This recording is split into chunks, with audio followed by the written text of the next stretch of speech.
मेरे प्यारे दोस्तों, आज मैं आपसे शेयर करने जा रही हूँ एक परफेक्ट मॉर्निंग रूटीन कि आपका मॉर्निंग रूटीन कुछ छोटी छोटी चीज़ें, कुछ छोटी छोटी बातें ऐड करके आप अपने मॉर्निंग रूटीन को परफेक्ट कैसे बना सकती हैं। दोस्तों, मेरा नाम है बबीता राणा। मैं मेडिकल बैकग्राउंड से हूँ और ये है आज की मेरी पहली वीडियो जो कि हेल्थ से रिलेटेड है। और मैं आगे भी ये वीडियोस, अपनी हेल्थ से रिलेटेड वीडियोस डालती रहूँगी।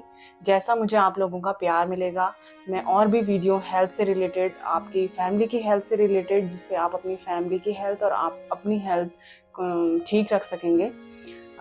अगर मेरी वीडियो में कोई कमी होगी तो प्लीज़ फ्रेंड्स कमेंट करके बताइएगा, ताकि मैं अपनी गलतियों से कुछ सीख कर आगे और अच्छा कर सकूं और आपको एक अच्छी हेल्थ एडवाइस दे सकूं। तो मॉर्निंग रूटीन जो हमारा होता है वो हमारी फिजिकल हेल्थ को इम्प्रूव तो करता ही है, साथ साथ जो हमारी मेंटल हेल्थ है उसको भी इम्प्रूव करता है। तो मॉर्निंग रूटीन में सबसे पहला पॉइंट जो हमारा होता है वो होता है हमारी उठने की टाइमिंग। उठने की टाइमिंग हमारी क्या होनी चाहिए? हमें माना जाता है कि हमें सूर्योदय से पहले, मतलब 5 से 6 के बीच का जो टाइम होता है, उस समय पे उठने की पूरी कोशिश करनी चाहिए। अगर आपसे नहीं हो पा रहा है, आप किसी कारण से नहीं उठ पा रहे हैं, तो 7 बजे से पहले तो बिस्तर छोड़ ही देना चाहिए हमको। और फिर दूसरा जो हमारा पॉइंट है वो हमारा होता है कि बॉडी को हाइड्रेट रखना। बॉडी को हाइड्रेट रखने के लिए हमें 1 से 2 गिलास पानी डेली लेना चाहिए। और हाँ, मैं एक बात कहना चाहूँगी कि हमें जो पानी लेना चाहिए वो हमें ब्रश करने से पहले लेना चाहिए, मतलब बासी मुंह पानी लेना चाहिए। क्योंकि कहा जाता है जो हमारे सलाइवा होता है हमारे मुंह में, वो एल्कलाइन नेचर का होता है। वो हमारे गले से होते हुए जब हमारे पेट में जाता है तो हमारे स्टमक में जो एसिड होता है, एसिड जो जमा होता है, वो उसको न्यूट्रलाइज करता है, जिससे कि हमें गैस और डाइजेशन से रिलेटेड या एसिडिटी वगैरह कुछ भी नहीं होती है। तो कोशिश करें आप कि ब्रश करने से पहले 1 या 2 गिलास पानी जरूर लें। कुछ लोगों का कहना होता है कि हम कैसे पानी ले लें, मतलब बासी मुंह कैसे पानी ले लें, क्योंकि हमारे मुंह में बहुत सारे बैक्टीरिया हैं, गंदे बैक्टीरिया हैं जो कि हमारी बॉडी को नुकसान पहुंचाएंगे। तो मैं ये कहना चाहूँगी कि आप रात को जब सोते हैं उससे पहले, सोने से पहले ब्रश कीजिए, अपने टंग को अच्छे से क्लीन कीजिए। तो तीसरा पॉइंट हमारा आता है, सबसे important point, meditation and yoga. Meditation और योगा को हमें मतलब 15 से 20 मिनट तो सभी को देने ही चाहिए। तो पूरी कोशिश करनी चाहिए कि हम 15-20 मिनट मेडिटेशन या योगा को दें। अक्सर लोगों का सवाल रहता है कि मेडिटेशन किया कैसे जाए। मतलब वो चाहते हैं कि हम मेडिटेशन करें, मेडिटेशन को टाइम दें, पर वो उन्हें पता ही नहीं कि मेडिटेशन करना कैसे है। बहुत सिंपल सी बात है दोस्तों। मेडिटेशन करने के लिए हमें सबसे पहले एक शांत रूम का चयन करना है जहाँ पर शोर शराबा कम हो। और उसके लिए हमें सबसे पहले योग मुद्रा में बैठ के हमें अपनी आंखें बंद करनी है और गहरी गहरी सांस लेनी है और छोड़नी है। और जो वो सांस है उसको हमें फील करना है अपने दिमाग में, अपने आंखों के अंदर, मतलब उस सांस को फील करना है। वही मेडिटेशन होता है। और उसके बाद हमारा आता है योगा। योगा में कुछ आसन होते हैं, मतलब आपको जरूरी नहीं है कि आप डेली सारे आसन करो, सब कुछ करो। एक एक दो दो आसन हमें, जैसे भ्रामरी हो गया, हमारा अनुलोम विलोम हो गया, थोड़ी थोड़ी कोशिश हमें डेली करनी चाहिए। या सूर्य नमस्कार हो गया, इसको हमें टाइम देना चाहिए। योगा करने से हमारा मूड फ्रेश रहेगा। योगा करने के बहुत से फायदे हैं, जैसे कि हमारा सबसे बड़ी बात है कि हम जो इस आजकल की भाग दौड़ की ज़िंदगी में स्ट्रेस है, हमें स्ट्रेस से काफ़ी ज़्यादा मतलब हमें अच्छा फील होता है, स्ट्रेस फ्री हम फील करेंगे। हमारा जो डाइजेशन है वो भी इम्प्रूव होगा, हम पूरे दिन भर एनर्जेटिक फील करेंगे। ये सब योगा के बेनिफिट्स हैं।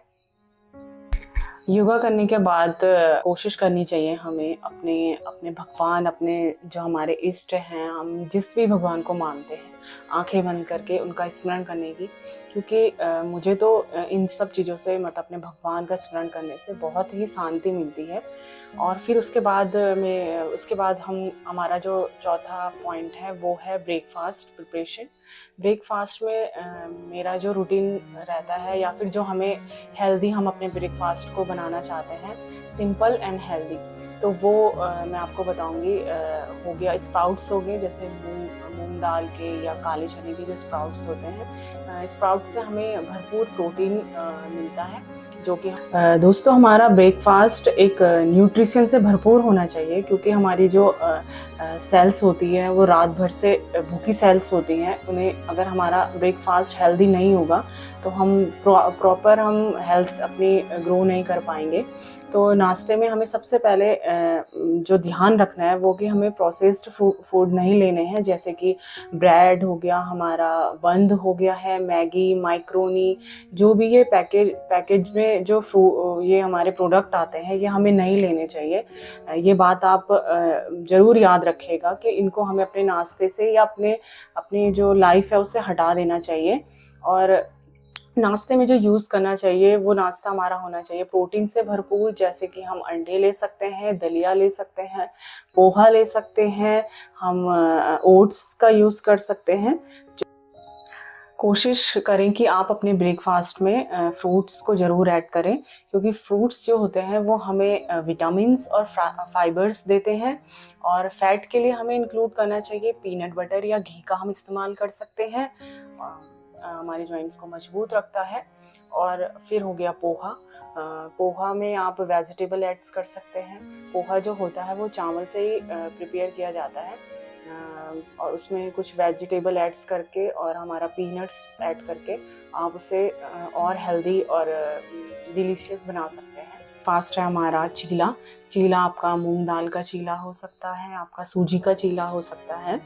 चीला बनाना एक तो इजी भी है और सारे जो न्यूट्रिशन हमें मिलने चाहिए वो हमें उससे प्रोवाइड हो जाते हैं। और फिर हमारा आता है उपमा। उपमा में भी आप सूजी का जो उपमा बनता है उसमें भी बहुत सारी ग्रीन जो सीजनल जो वेजिटेबल्स होती हैं वो ऐड करके आप उसे हेल्दी और सिंपल वे में तैयार कर सकते हैं। तो दोस्तों ये थी मेरी पहली वीडियो, जो कि हमारे मॉर्निंग रूटीन और हमारे हेल्थ के बारे में थी, क्योंकि मैं चाहती हूँ कि सभी हेल्दी रहें और अपने को हेल्दी रखने की पूरी कोशिश करें। आशा करती हूँ आपको मेरी ये वीडियो पसंद आई होगी। आप मेरी वीडियो को भरपूर प्यार दीजिएगा, लाइक कीजिएगा, शेयर कीजिएगा, मेरे चैनल को सब्सक्राइब करना मत भूलिएगा।